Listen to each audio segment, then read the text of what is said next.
And what we're talking about is we're talking about the law of love. Remember? The law of love. Are you guys learning something from this? Are you getting some affirmation and confirmation? Some direction? All right, verse number 7 says, likewise, you husbands dwell with them. And obviously, it's within the context of a number of verses with regards to what wives should be doing and what husbands should be doing. But here it says, likewise, you husbands, and we're talking about now this agape type of love, the agape love. And the agape love, obviously, is to do with the God kind of love. And it says, likewise, you husbands dwell with them according to knowledge, giving honor unto the wife as unto the weaker vessel, and as being heirs together of the grace of life, that your prayers be not hindered. Think about that. Do you ever have a question? This is just sort of a side note. Why your prayers are not answered? Here is a reason right here. Because you're not treating your wife right. It's a very simple thing, right? Because he says here, he says to dwell with them according to knowledge. Now, New King James says to dwell with them according to understanding. And remember I said to you the 4 things that you need to have in order for agape love to function in your life is number 1, faith, then knowledge, understanding of that knowledge, and wisdom. Remember that? Proverbs chapter 4, verse number 7, it says, wisdom is the principal thing. Therefore, get wisdom, and with all you're getting, get understanding. Right? And the reason why we're making mention of this is because love is not what holds a marriage together. Do you remember that? It's not love. You need what? What was it? Faith. You need faith. You need knowledge. You need understanding, and you need wisdom. You got to know how this works. And so that's why we're tapping into this. Now, because you're not married, do not exclude yourself mentally from what's being stated. Because you could be in preparation for marriage. Because the day will come when, I don't know about you, but I think in life, throughout life, there's always somebody that you, if you're a male, you're attracted to a female, and a female attracted to a male. Doesn't that happen? Are y'all here? I mean, isn't that the norm?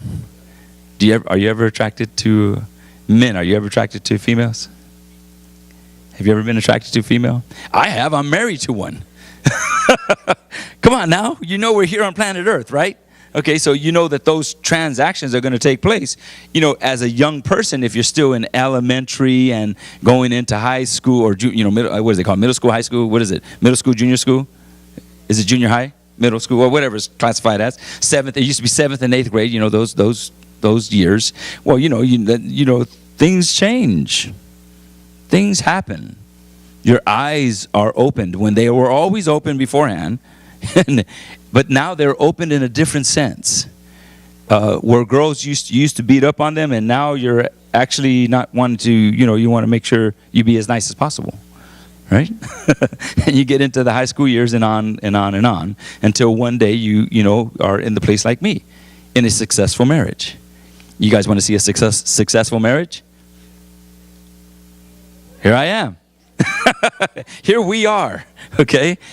After 33 years of experience, and we have 36 years of being together, so we have a lot of experience, with our lives and being a married couple as well as being engaged. And so, anyways, but I just want to make an emphasis, a strong emphasis that wisdom, knowledge, understanding, faith, those are the principal things that you need to have in place in order for any relationship to work.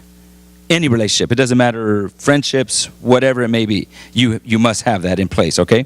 So, now let's read the verse and let's see exactly what's being said here. He says, likewise you husbands, dwell with them according to knowledge or understanding, giving honor unto the wife. And now here's the misnomer here, okay? And I just want you to read exactly what it says there. What does it say there? As unto the weaker vessel. Notice that it does not say, give honor unto the wife, the weaker vessel. Right? It does not say that. It says, as unto the weaker vessel. So now how should I, here's a good example here. All right. How should I handle this? You guys ready? Whoever catches it. Over in this section. You want to go this way? I'm going to throw it as high up to the ceiling, and whoever catches it. Is that going to work? Okay. Where's the tissue box? Oh, let me see that tissue box. Let me put this back. How about now? How about now? You be okay with that? Okay. Does it make it any weaker just because it's the material that it is? Does it make it any weaker? Because really, technically, that thing is stronger than this box. Isn't that right? So there is a strength to that weakness. That strength comes by what you sow into it. So nothing that is a part of your life cannot be maintained without investment. So we talked about the car. Remember about the cars? Sometimes some of us have gotten new cars. I don't care if it's a used new car to you. It still is new to you. And there is there's a care that you have for that vehicle. Isn't that right? You want to take care of it. You want to keep it clean, smell. And whoever owned it before you, if it was a pre-owned vehicle, you want to make sure it doesn't smell like cigarettes. Because that's like the worst thing you get into a car. It smells like cigarettes. Even if you smoke, you still want it to smell clean, like new. And if it's going to smell like cigarettes, then let me make it smell like cigarettes. If I smoked. I don't smoke, okay? well, the point being is that you give care to that. You have to take time for a car to be maintained. Isn't that right? So in the physical realm, it seems like most people are taking more care of things that they possess rather than the one that they are in relationship to. And it does require a discipline in order to do it. Now, we need to understand the principles that are laid out for us by God in order for us to function in this, okay? All right, so now let me see here. Let me get back to my notes here. Now, let's go to Colossians chapter 3. Remember, we touched on this a little bit. I'm just going to review slightly. Colossians chapter 3, verse number 14 and 15. Colossians 3, 14 and 15 says this, "And above all these things put on love, which is the bond of perfectness, and let the peace of God rule in your hearts, to the which also you are called in one body, and be thankful." Now I gave you the Amplified translation of it, and it says, "Beyond all these things put on and wrap yourselves in unselfish love, which is the perfect bond of unity, for everything is bound together in agreement when each one seeks the best for others." So now, do you see the principle in that? What do you see in this? What do you see in these verses? You see that you should be what? Unselfish. Unselfish. So agape has to do with being selfless. So remember that the definition of love is the desire to benefit others at the expense of self, and lust is the desire to benefit self at the expense of others. Okay, so we're aiming to do those things that are pleasing to the Lord, right? And there's no other way that we can please the Lord without faith. So there cannot be no feelings involved with your obedience. Everybody hear me out? There cannot be no feelings involved with your obedience. It's okay if the feelings are there, that's fine, by all means. You welcome the feelings. But if there are no feelings there, that does not mean that you are forfeiting your relationship. I don't feel like loving you today, so I'm going to treat you the way I feel. Right? Well, that's not the correct way to operate. You need to operate according to the Word of God in spite of what you feel. Now, when we come out of our mother's womb, the first thing that we're doing is feeling. We need that of affirmation. Little babies need to be held. They need to hear the mother and the fathers and the mother's voices, right? They need to have that. Well, as you get older, now it's things that you need to start making your own mind up on. So just think about times that you're young people. I'm going to talk to you young people. When I say younger, I mean 15 and under. How about that? Okay, because then if I say how many young people do I have in here, how many hands are going to go up? All of your hands. Okay. All right. So do you know that you 15 and younger people have the opportunity to live by faith in your home? And how does that come about? Want me to tell you how it comes about? It's by keeping your mouth shut when your mom's getting on your case. And keep nodding your head and smiling. Yes, mama. Yes, daddy. What do you call that? You call that faith. That is faith in action. It's saying that I am going to be obedient in spite of what I feel, because I'll tell you, if I am correcting an adult, most adults don't like to be corrected. They don't. It's not a good feeling. But now they're matured, or they should be matured, so the feelings shouldn't override their obedience. So your obedience is based on your faith. So you are faithing through some of the feelings that you go through in life. Now what that is called, you know what kind of love that's called? That's called agape love. Are you with me on this? All right, let's go. Let's read. We're not going to read the next verse. Okay, go to Mark's Gospel, chapter 4. Go to Mark's chapter 4. Chapter 4, we're going to read verse number 14 through 20. Mark 4, 14 through 20. And what we're going to read here is we're going to read 4 different accounts, or 4 different types of emotions. You know, first when we first would read this, I don't know if those of you that have studied the Bible before and you've read this before, you talk about the seed, we're talking about the hearts, right?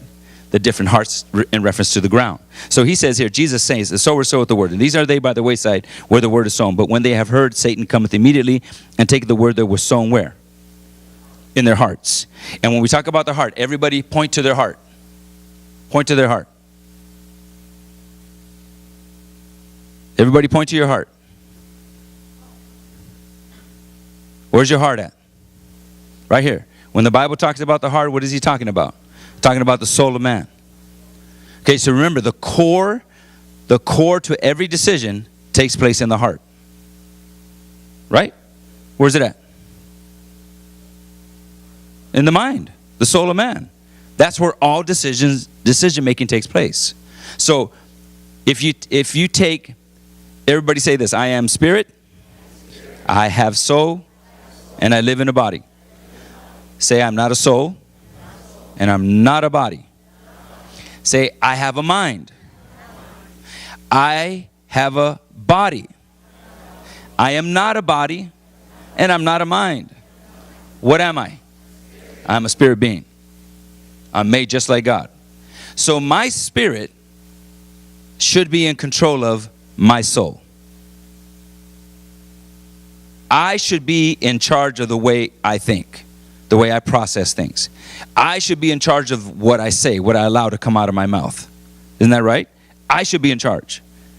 Now, if I do not build myself up, my vocabulary will be uncontrolled. The benefits of speaking in tongues is that you allow for the Spirit of God to now take control of your tongue, which means that now you're not speaking cursing, but you're speaking blessing. You know, and I'm a person just like you, and I deal with emotional things too. I have moods and everything else like everybody else. But you know how I overcome those moods? And that'll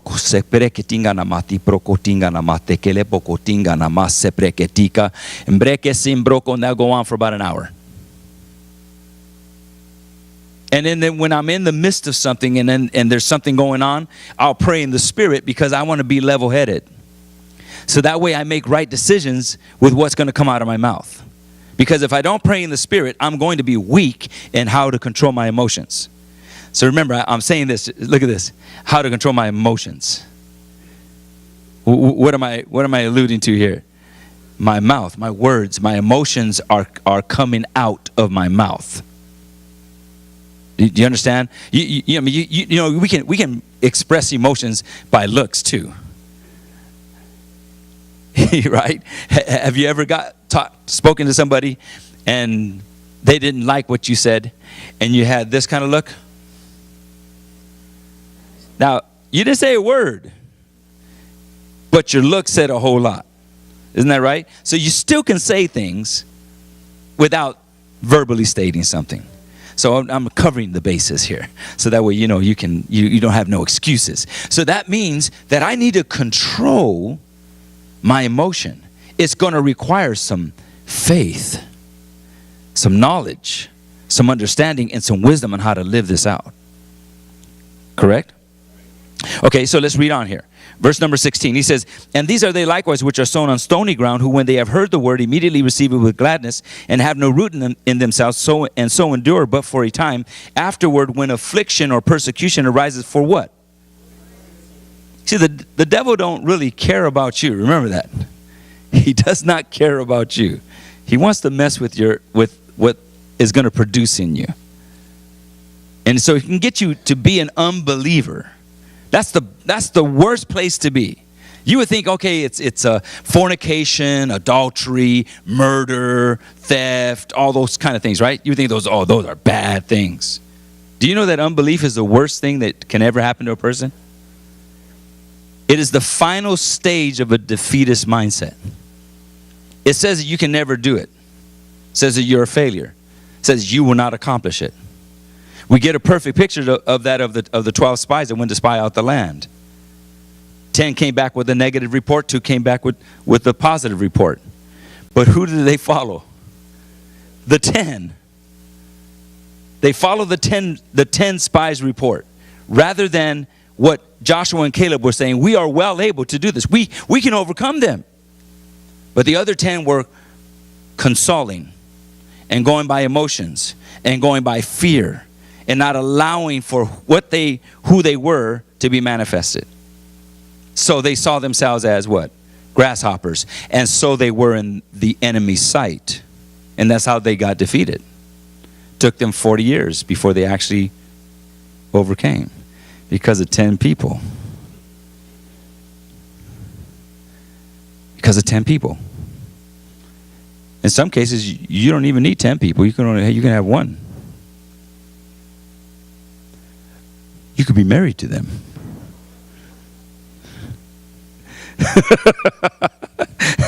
you understand what I'm saying? So now, if we take the word and we start applying the word based on what is stated here, Jesus is saying this is an emotional position that people have. And look at what he says here. He says, the affliction, the persecution arises for what? The word's sake. And what happens to them? Immediately they are what? They stumble or they're offended. They're offended. How many of us live by a life of second offenses? You know what I mean by second offenses? You could take an offense, right, personally when it's done to you. But you also can take an offense for someone else.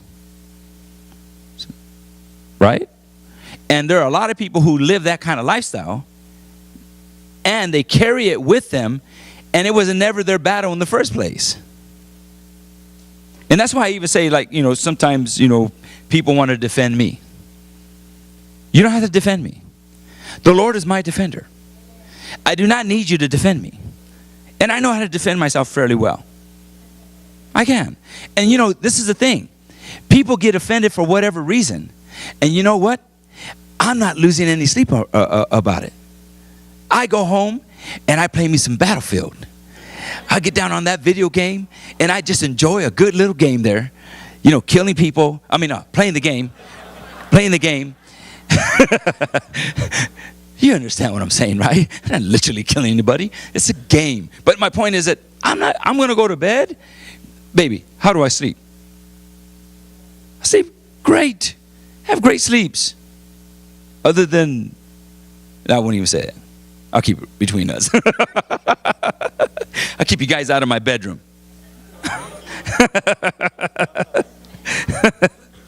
All right. But offenses, look at this. The reason for offenses is because you have weak emotions. And remember that. Emotions are chemicals. And they continuously change. You with me? On every 5 seconds, your emotions are changing. That chemical is changing every 5 seconds. So if you're basing a relationship on a chemical, how are you going to be stable in your life with that individual? And that's why I even said, I used the illustration of people who are divorced. Well, they didn't start off divorced. They got married. And if you get married, you usually get married because you what? Because you love each other. But in some cases, you phileo or sterogosed or erost into the relationship. You know what I mean by phileo? What kind of love is that? Friendship. And what is sterogos? Brotherly love. And what is eros? The intimacy between a man and a woman, or whatever. Now, as I say, whatever. Right? So those are all based off of what? Emotions, feelings. And if you base your marriage off of feelings, then how is it going to be stable? You cannot base a marriage off of feelings. It must be based on what? Agape. The God kind of love. And that love requires faith for it to work. Amen? Praise the Lord. Okay, let's read on. Verse number, where are we at? Verse 18. It says, and these are they which are sown among thorns, such as hear the word, and the cares of this world. See that? What is that? What is that called? As an emotion. In the deceitfulness of riches. Why do you get locked in? Remember I told you about the stereo system I bought? Remember that story? I went and bought that stereo system and thought I was being blessed. Got it on layaway and pay off in 3 months, and nice subwoofers, center speakers, side speakers, surround sound, beautiful. Play the music that Sabrina likes. And that did not work. That's what you would call deceitfulness of riches. I got sucked in. Well, it wasn't a timely thing, in other words. Y'all know that, right? Should I talk to you about that a little bit, about deceitfulness of riches? So think about it. Deceitfulness of riches has to do with when you can't afford something, but you go ahead and do it anyways. Because what happens with it? What does it bring upon you? Believe me, I've been in that place. When I was getting these credit cards, I first got married, I was getting these credit cards. And I'm really thinking, man, I got a good name. Gilbert Burns. And at first I got this $500 offer. Hey, they trust me with $500 of credit. Then $1,000 came. Oh, hey, man, look at this. Oh, then American Express came. Now I can charge up to $2,500. Pay it off within the next month. Have control over my credit spending. You know where I ended up? In debt. In debt. Under the guise that I had a good name. And I'm going to develop my credit score. I'm going to build myself up. And I ended up in a very awkward position. What happens when there's financial strain on a family? Are there emotions involved? Could there be some feelings involved in that? Yeah. Do other people pay the price for that too? Yeah.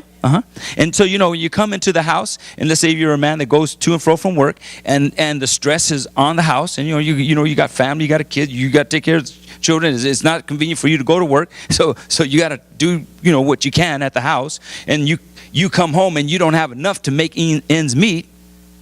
That's going to be a problem. It's going to be a lot of strain on the relationship.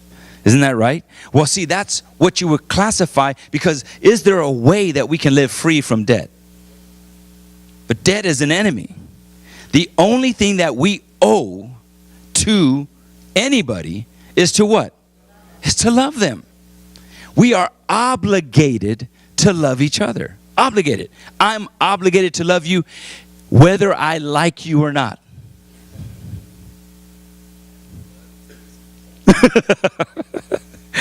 I don't have to like you to love you.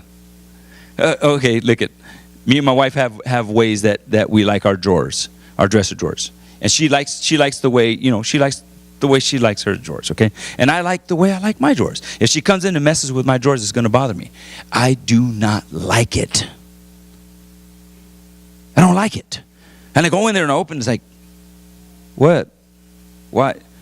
You got your own dresser over there. Don't touch my stuff. I'll wash my clothes. I'll put my stuff away. I will put my stuff away. I don't like it. but it doesn't mean I don't love her. Do you understand? I just don't like that. I don't like that. You know, I've had to really learn how to say I don't like certain types of foods that she cooks for me. You know, after 33 years, I think I earned the right to say I just don't like it. You know, rather than tiptoeing through the tulips, you know, trying to be all sensitive. Now, when you're young in your marriage, be wise. You're walking on thin ice. You know, be wise about that. But after a certain amount of years, you're just pretty much, baby, there's something in here. I just don't favor this. Now, I learned not to say I don't like it. And so I just say, I don't prefer this. I don't prefer this taste. There's something in it. I just don't prefer it. Okay? So that way, she doesn't make it for me again. It doesn't mean I don't love her. I'm agape to this woman. I'm committed to this woman. And that's never going to change because I gave my what? My word. So I'm not casually involved with her. I committed. You understand? See, I took the step to make sure that what we have is written. That is commitment. I went, got the marriage we got the marriage license together. We entered into a covenant exchange. That is not a casual living scenario. And that's where what we understand in the slang, you know, people who are, they've been together for 5-6 years. They have a baby with each other. And we call this what? What do you call that? They call that shacking. What, are you still hunting? I mean, you know, what is it going to take for you to make a decision about committing? I don't know if I really do love her. That's not a matter of, that's not what you have to decide. You have to decide if you're willing to love her. That comes from a place of commitment. You make the decision and then the feelings follow. Isn't that right? You don't wait to feel it.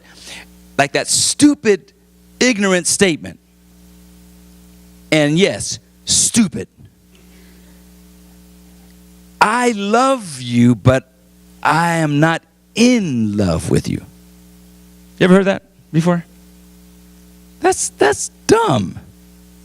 You know, what you're saying is that you're now I did have a little spark with you, and that chemical was rushing because I saw your body, and you were attractive to me, and then it got going for a little bit, and now it changed because I've used you up a little bit. So I think I'm going to let my chemical be used somewhere else. That's really what you're saying, even though you're not saying it. So those of you that are watching via this video, you females, just know that the guy is using you. Do you like that? I don't think so. It's not a good feeling to be used, right? Well, see, that's where if there's a word that's given, a word, an exchange of words, and you give your word to the person, there's got to be some value that comes along with that. So let me, can you put your Bible down? All right. Now give me your hand. Just like lift up your hand like this. All right. Everybody see this? Wait a minute. Hold it straight out. Hold it straight out. Look at that. Okay? That's word. See that right there? Can you see that? Look at mine. Can you see that? Bring yours up. What's the comparison? There's no comparison. Who's giving more? Who's giving more in the relationship? Well, you already know that story. Who's giving so that there is a value vested in this relationship? Yeah. She gave me, you know, at the time it was $400. This ring was $400 back 33 years ago. But that was over what? I don't remember. But it is a lot more than this. My point is this. The relationship is not based on these rings. But I'm willing to invest into her so she knows the value that I place on this relationship. Isn't that right? Should that not be, who's supposed to do it? Is the woman supposed to be chasing the man? Or should it be the man chasing the woman? Pursuing, you know what I'm saying? So, I'll say this. You women, allow yourselves to be pursued by the ones you don't mind pursuing you. Because and again, no disrespect to overweight people, but if you have a 600-pound person pursuing you, it may not be the most attractive thing that you would want to, be chasing you around. Right? So I mean, I'm just saying, I'm not measuring your value off of your weight, your body weight. But it does help. And I'm telling you right now, just be honest with you guys, if you're going to believe for somebody in your life, well, then you need to start doing some exercises and doing things that you need to do to keep yourself up. No witness on that, huh? Okay. Was that the stone? That was a stony ground, huh? Yeah, was that what that was? Is it about ready for an offense? Are there offenses being taken here? Well, wait a minute. In verse 19, it says the lust of other things entering in choke the word. So it could have been the lust of other things. But check this out. Look at this. Okay, well, I'm going to classify you guys all under this last category of the hearts. You guys ready? This is who you are. Say this is me. Say verse 20 is me. Say it like you believe it. All right. He says, and these are they which are sown on good ground. Are you good ground? I mean, anybody that invests into a believer, you're investing into good ground. Isn't that right? So as a man, I know that the scripture just says it. Paul says it. The woman is the glory of the man. Whatever mama's going through, it's a direct connect from me. How I treat her, how I care for her, what I make means for her, how I provide for her. It's a direct connect from who I am. So if you want to know how everything's going at the house, just look at my wife. And then you'll know what's really going on at the house, in the home. Because she's going to reflect what I've been sowing. And guys, that's the mantle we have. Gentlemen, husbands, future husbands, you have that mantle on you. That mantle came from Genesis chapter 2. You know that? Eve wasn't in the picture when the commandment came. Was Eve in the picture when God told him not to eat of the tree? He said, you can eat of every tree of the garden, but you don't eat of this one tree. Was Eve present there? No, she was not present there. She got the word after that word was given and she was pulled out of his sight. So who's the responsibility on? Most of the time, what do we want? The church has taught that it was because the woman was deceived, that's the reason why she's supposed to be subservient to the man. Isn't that right? Isn't that the norm? That's the norm in our day today, from the podium, from the church. But that's a miscommunication of what the scripture actually is saying. We have a responsibility. If the man would have been doing his job in the first place, Eve wouldn't have even been attracted to that. He would have put a halt to it. Isn't that right? If he's protecting her, so that's our job. Think about it. What does a female desire? What does a woman want? What do you want? Strength which way? Strength which way? Not come on, man, let's do this right now. Come on. Not physical, right? Strength emotionally. Where you have a stable mindset where you are decisive in how you live your life. Isn't that right? Is not decision making a part of everyday life? And so if you're going to make right decisions, do you not need to have your emotions under control? I've learned the hard way. I'm telling you guys, in spite of my love for my wife, I love my wife. I love Sabrina. But I ended up in a very awkward place financially. Is it because of love that held our marriage together? Is it because of love that our marriage is still together today, right now? Is it? Think about it. What do we need in a marriage? We need faith, knowledge, understanding, and wisdom. If you're going to make it in your marriage, if your marriage is going to succeed, you don't need men. Do you need love?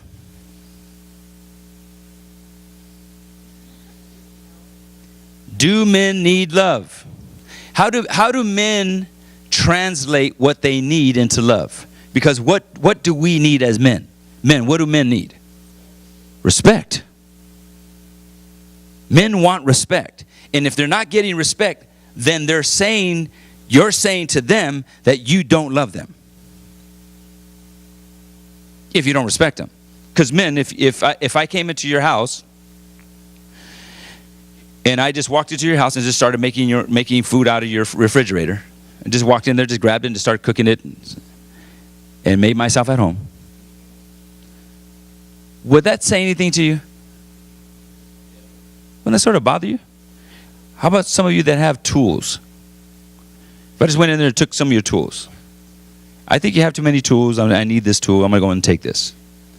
Well, I'm telling you one thing. You come mess with my tools. You borrow my tools. You better bring it back. If you don't bring my tools back, I'm going to be checking you. Yeah, you know how that guy that you borrow the money from you and keeps ducking you? Yeah, I'll be chasing you. It's going to be the same kind of thing. You're dissing me. Isn't that right? But men interpret respect as love. But it's not the same way with females. Females don't need respect, even though it translates as respect. What they need is they need love. Now, if you're in a relationship, what do you need to do in order for that love to be present, for the agape love to even be manifested and known? What do you have to do? You're going to have to phileo. You're going to have to sterigos. You're going to have to do it. And most men want to stay just in the agape and not even factor in the other aspects of the need of a female. Three basic demands of every person, every human being in life: acceptance, affection, and approval. It's not my saying, it's Ed Coe's saying. Never forgot it. Heard it 20, 25, 28 years ago. Never forgot it. Didn't have to write it down. It's in my heart. Three basic demands. And what does it give when you have acceptance, affection, and approval? What does it give the individual? It makes them feel like they belong. It gives them a sense of belonging. When you feel like you do not belong, the ground has not been watered. How do we water the ground? How do we water the ground, guys? Gentlemen, how do we water? Say it. Words. Words. How do we water the ground for our when we're believing for something? We do it when we're believing God for finances, for healing in our body. We do it. Right? For good things, where I'm going in life. I'm believing this. I'm confessing this. Right? Don't we do that? How do you water the ground? Think about it. Okay. Can a man become pregnant? I'm talking about physically. Can they become pregnant? Can a woman become pregnant? Okay, so this is just an analogy. Making a comparison here. The man is the farmer. And the woman is the dirt. And it's the man, the farmer's job, to plant the seed in the ground. Right? You plant the seed in the ground with what? Words. You speak words. But I'm just making you think on this, okay? Okay, you plant seeds in the ground with your words. Okay, so I'm not trying to trick you here, guys. I'm just making you think about this, okay? All right, so if you just wait, I'll give you the answer. Okay, so you plant the seed, and you plant it by speaking words. Now, what happens to a seed inside of a woman? What happens? It grows and it produces life. Little babies come out. from what you planted. Isn't that right? It's no different in flourishing in a relationship. It's not going to grow in that relationship. It will not grow unless you're planting words. So what kind of words do you plant? What should we plant? Should there be some affirmation to what we're engaged in? I mean, what we are committed to? Should there be affirmation? Yeah. And a woman needs to be praised. Do you know that? What happens when a man's praised? What happens? Either they get big-headed or they don't want to hear about it. Men don't need all the accolades, right? I mean, do you guys need accolade? Do you feel good about yourself? I'll be praying for you. Most of the time, the women need the accolades. Okay, and not to say that men don't like to be puffed up. You know, they like to be told how good they are and all that stuff. But this is the thing: men were made to sow. Men were made to plant. Women were made to glorify what was planted. That was God's original intent from the beginning. It's the one thing that God gave the responsibility to the woman. The one thing, this one thing that God cannot supply to the man. This one thing. And you know what it's called? It's called sex.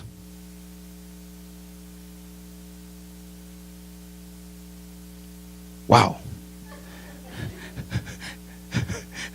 Do you hear that word in church? Are we talking about this in church? Think about it. It's the one thing that God cannot supply that. He said he'll make woman for who? Make it for man. To help meet the man's need. It's the one need that God originated from the beginning to be a blessing to the man. Isn't that right? And if that's not supplied, I've heard this story before, or actually a statement, that intimacy, let me say it that way, intimacy between a man, a husband and wife, is only like 5% of the requirements for a marriage. But if you do not have it, it's 95% of the problem.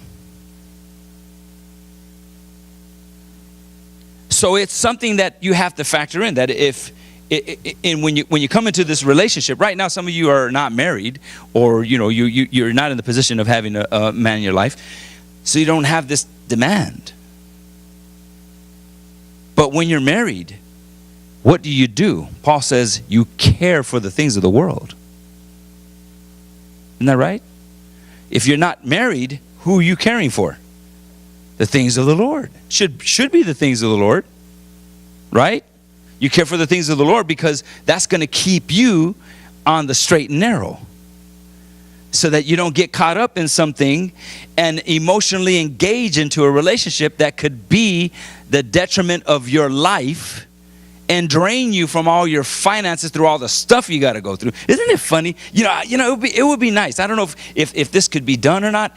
If all the pastors of United States got together and created a petition that, because it takes it, when it comes to marrying, we have to sit. For me, I have to sit and talk to the couple before I actually marry them, because I need to see if there's a compatibility with each other, to make sure that they're gonna be at least stable when they get into their time with each other, their relationship. So it doesn't require all this legal, other than the certificate. It doesn't require a whole lot of money to do it. But how much does it cost to divorce?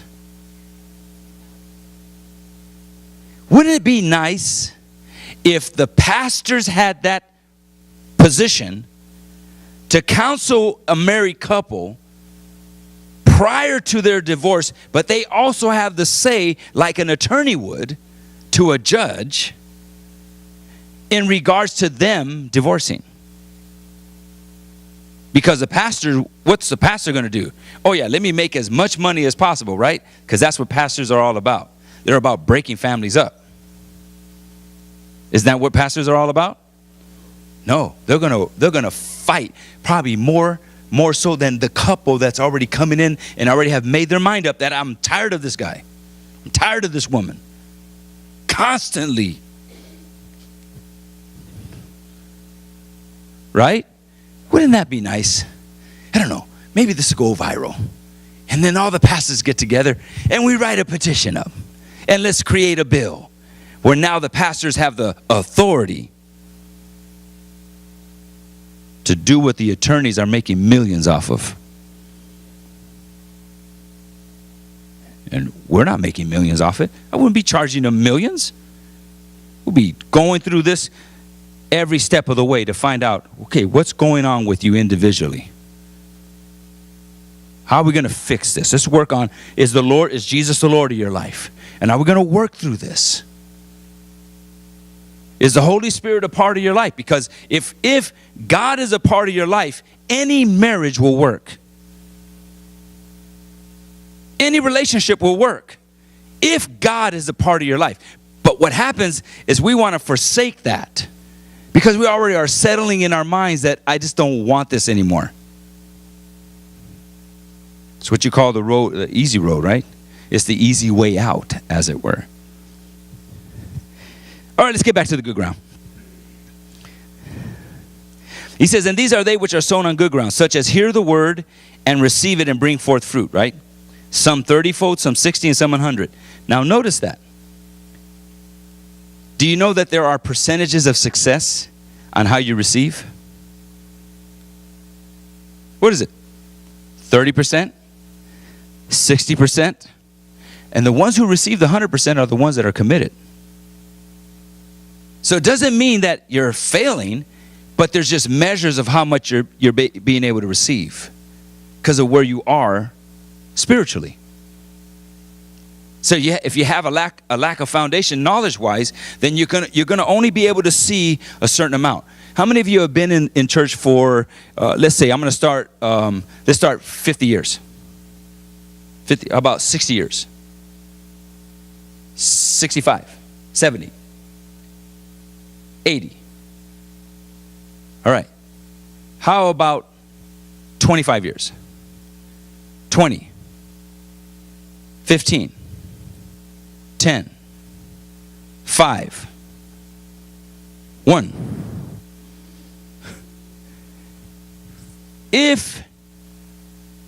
If you're coming into this realm, most Christians today are taking the easy road. And what that is they watch television, they go to church by watching TV. They're not really committed to going to church. And there are some people who even claim a church, but they never go. Oh yeah, I go to such and such church. I attend this church. That's my church. I said, oh yeah, so what was the message last week? Oh, I wasn't there last week. And it goes on and on and on. Because they're not really what? Committed. Yeah, the only way, in most cases, like in our case, we do a membership class, right? You actually go through a membership class. And on that note, if some of you signed up to be a member, you got to remind me so we can go through the class. Okay, wait. But some churches go through a membership class, right? Why? Because you're going to enter into a marriage. A marriage to that church, as it were. Do y'all understand? And now this is what you're marrying. Now, even from the position of a man and a woman, if you're coming together, what you need to know from the man, women that are single, what you need to know from your man is where are they going in life. They need to give you some kind of a document that states, vision-wise, where they're going. Because if you are assuming that relationship is just going to work itself out once you get married, I got news for you. You're going to face some hardships. There should be in every man a vision. And it should be documented. And you should be able to say to the person that's taking interest, allowing themselves to take interest in you, that I am taking you here. This is where I'm going. You should be able to have at least that capability of knowing what you're called to do and having your vision written out, and what are you going to be doing for your future. So that way you can make, as a female, you can decide, do I really want to attach myself to this? Because when you get married, you're joining that. Sabrina knew that when I came into, when we came together to make a decision about marriage, she knew that there was a call in my life. She knew that one day, this right here, what we're dealing with, right here, the church, y'all, you know that this is my job here? So this is, and you know who the work is? Yes. You are the work of the ministry. You are the work. This is my job. This is what I do. My number one priority is not you. Can you imagine? If I let you be my number one priority, and I'm doing everything I can to make sure that you are living good, what's going to happen to my marriage? What do you think is going to happen to my marriage? I won't have one. Because I already have you. I'll be married to you. No. Y'all don't look as good as this woman.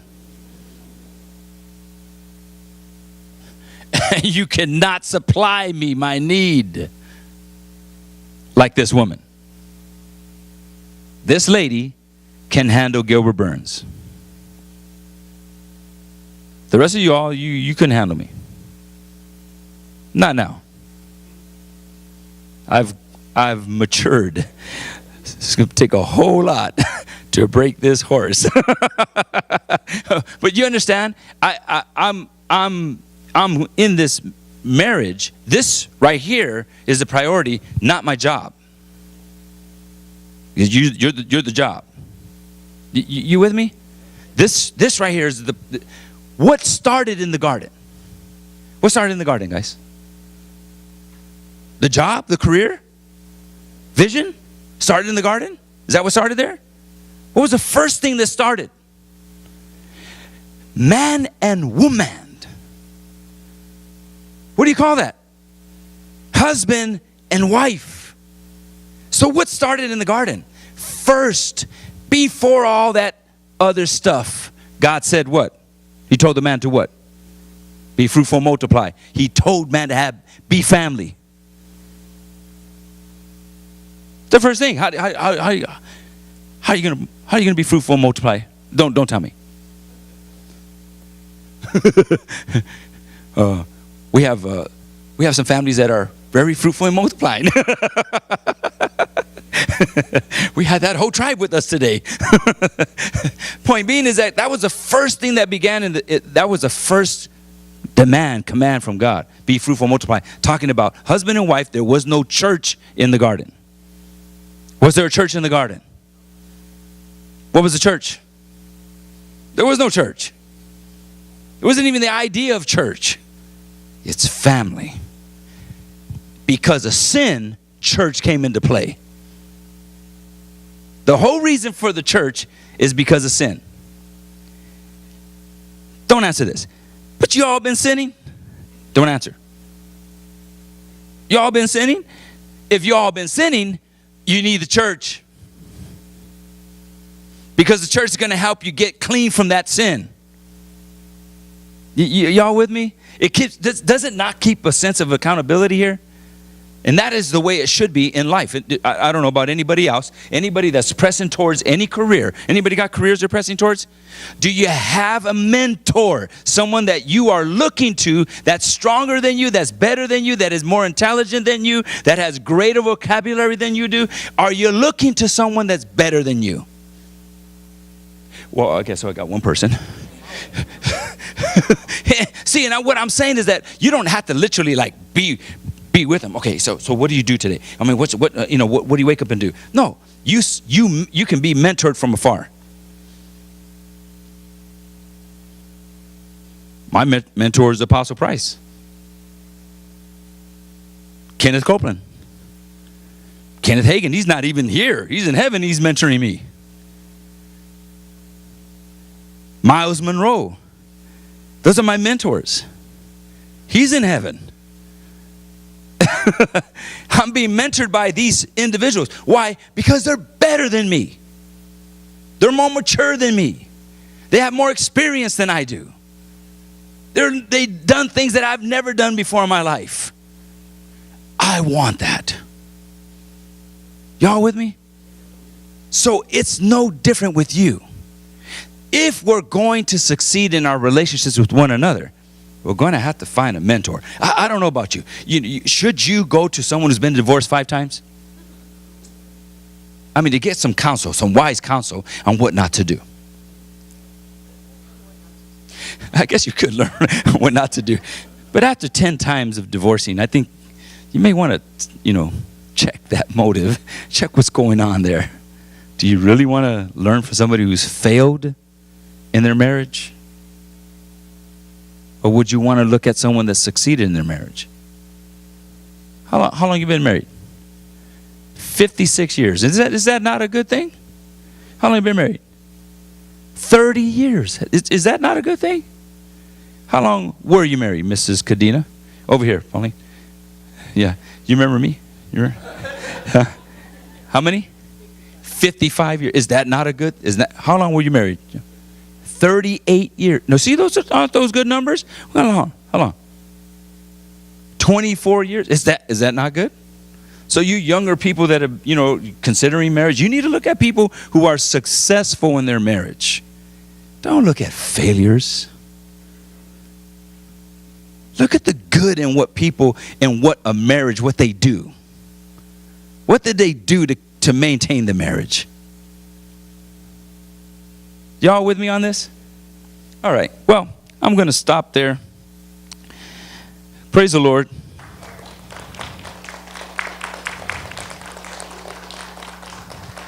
Thank you, Jesus.